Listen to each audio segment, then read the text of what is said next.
మనుషుడిగా నేనేం అనలేకపోవచ్చు, తల్లిగా నువ్వేం అనలేకపోవచ్చు, నీ కొడుకు ఏడాలి, నీ కూతురు ఏడాలి. కానీ నీ ప్రతి విషయంలో ప్రభువుగా నీ పూసి తీసుకుంటే, ఈరోజు ఉదయకాల సమయంలో దేవుని సేవకులు మాట్లాడాడు. ఒక వ్యక్తి ఇండ్లు కలుపుకుని స్థనాలు కలుపుకుంటే మనుషుడు అనుకుంటాడంట, నేను కాబట్టి నన్ను ఎవడంటారా అని అన్నాడు. అర్థమవుతుందా? నాబోతు ద్రాక్ష తోటను కలుపుకున్న ఆహాబు విషయంలో. కానీ ఆహాబుని ఎవరు కొట్టారు? అర్థమవుతుందా? నాబాలు విషయంలో ప్రభు మొట్టిన తర్వాత 10 రోజుల తర్వాత మొట్టిన తర్వాత చచ్చిపోయాడు.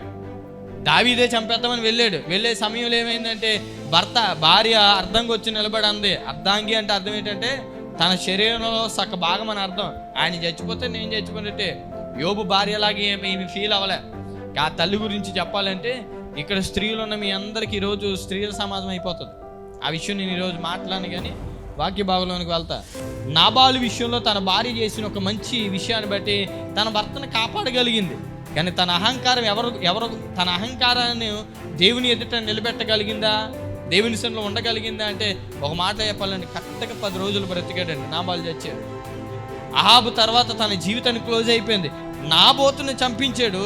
నాబోతు ప్రభు యొద్దకు చేరాడు, కానీ అహాబు ఎక్కడికి వెళ్ళాడు? అర్థమవుతుందా? ఒకరిని శ్రమ పెడితే ఒక పెద్ద ఆయన ఇలా చెప్పడం నేను విన్నా, అది నాకు చాలా నచ్చిన మాట. అర్థమవుతుందా?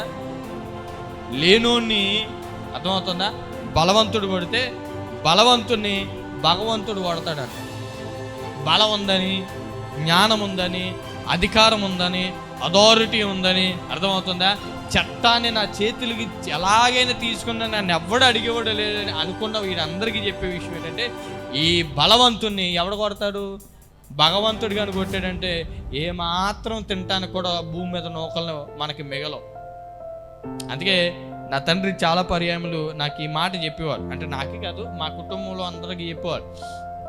ఏమనేవారు అంటే, ఒరే మనం బాధపడినా పర్లేదు, కానీ మన వల్ల ఇతరులు ఎవరు బాధపడకూడదు, మన వల్ల ఎవరు ఇబ్బంది పడకూడదు.